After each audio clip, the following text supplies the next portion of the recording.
guide de l'usage des accents.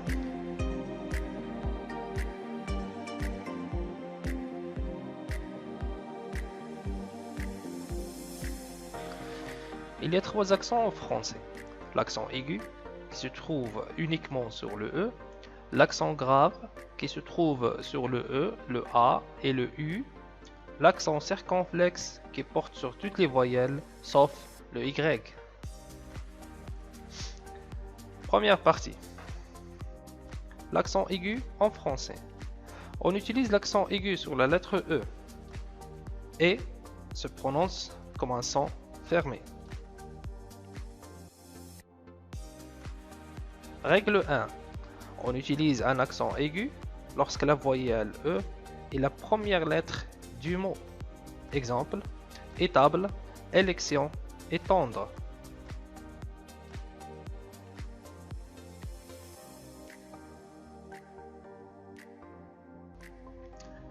Règle 2. On utilise un accent aigu lorsque la voyelle E est la dernière lettre du mot. Attention, cela concerne aussi les mots au pluriel terminant par un S ou se terminant par un E muette. Exemple, un canapé, des canapés, un abonné, une abonnée. Règle 3. On met un accent aigu lorsque la voyelle E est placée entre deux consonnes. Exemple, mélanger, préférer. Règle 4. On met un accent aigu sur un E précédant une syllabe sans E muette. Exemple, immédiat, complété, génération, généralement.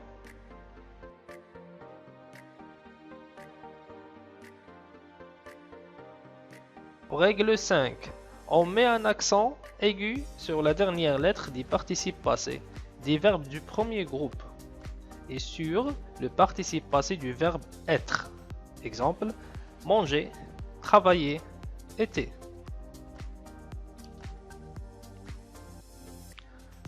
En revanche, dans d'autres cas, on ne met pas l'accent aigu sur le E. Règle 6. On ne met pas l'accent aigu lorsque la voyelle E est suivie de D, F, R. Ou bien, si Z est la dernière lettre du mot. Exemple, une clé, pied, nez. Règle 7. On ne met jamais d'accent aigu sur les voyelles E précédant d'un X. Exemple, un accent circonflexe. Exemple. Règle 8. On ne met jamais d'accent aigu sur les voyelles E précédant des consonnes doubles.